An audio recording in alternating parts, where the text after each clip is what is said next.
Hi friends, welcome back to our channel. ఈ రోజైతే evening snack recipe aloo Bonda అయితే చూపిస్తున్నాను. ఇది చాలా మందికి ఇష్టం ఉంటుంది కదా. ఇది చేయడం చాలా ఈజీ అండి. చిన్న చిన్న టిప్స్ పాటిస్తే చాలు, చాలా క్రిస్పీగా వస్తాయి. ఫస్ట్ దీని ప్రాసెస్ చూద్దాం రండి. ఫస్ట్ అయితే ఒక ప్యాన్లో ఆయిల్ తీసుకొని, ఆయిల్ హీట్ అయిన తర్వాత అందులో జీలకర్ర, అలాగే ఆవాలు, సన్నగా తరిగిన అల్లం, సన్నగా తరిగిన వెల్లుల్లి, 2 పచ్చిమిర్చి, అలాగే సన్నగా తరిగిన ఉల్లిపాయలు వేసి బాగా ఫ్రై చేయండి. ఇప్పుడు ఒక రెమ్మ కరివేపాకు కూడా వేసి ఒకసారి అవి కూడా బాగా ఫ్రై చేయండి. ఇందులో కొంచెం పసుపు కూడా వేసుకున్నాను. పసుపు కూడా వేసి బాగా ఫ్రై చేసిన తర్వాత అందులోనే రుచికి సరిపడా ఉప్పు కూడా వేసుకున్నాను. ఇప్పుడు అవి కూడా బాగా కలిపిన తర్వాత అందులోనే మీ టేస్ట్కి తగ్గట్టు కారం కొంచెమే వేస్తున్నాను, ఎందుకంటే ఆల్రెడీ పచ్చిమిర్చి వేసాం కాబట్టి. అందులోనే ధనియా పౌడర్, జీరా పౌడర్, అలాగే గరం మసాలా కూడా వేసి అదంతా ఒకసారి బాగా ఫ్రై చేయండి.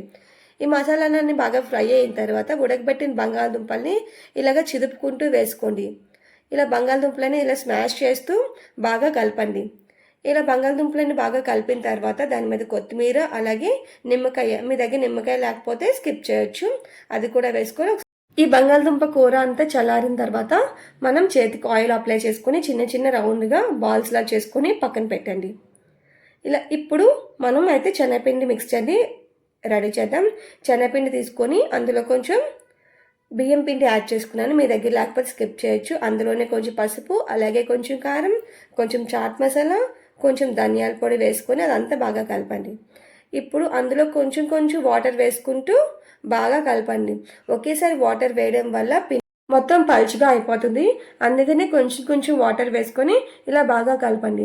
చూడండి, నేను చూపిస్తున్న విధంగా ఇలాగా పట్టుకుంటే జారే విధంగా ఉండాలి. ఇప్పుడు అందులో టేస్ట్కి తగ్గట్టు ఉప్పు కూడా వేసుకొని బాగా కలపండి.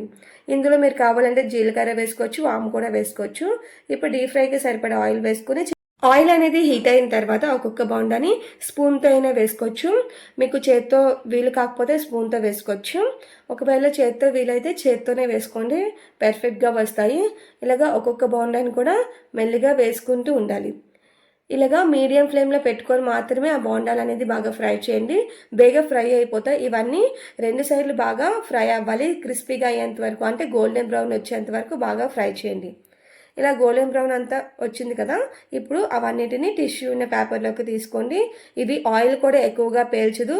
మీరు కావాలంటే వంట సోడా కూడా వేసుకోవచ్చు, కొంచెం ఉబ్బుతాయి. నేనైతే యాడ్ చేయలేదు, మీరు కావాలంటే వేసుకోవచ్చు, లేదంటే స్కిప్ చేయొచ్చు. చూడండి, పర్ఫెక్ట్గా వచ్చాయి కదా. ఇవి కూడా అందులోకి తీసుకొని సైడ్ పెట్టండి. ఇప్పుడు మిగతా పిండి ఉంటుంది కదా, దాంతో నేను పకోడీ వేసుకుంటున్నాను. వేస్ట్ చేయకుండా ఇలా పకోడీ వేసుకుంటే మనకు పకోడీ కూడా తిన్నట్టు ఉంటుంది.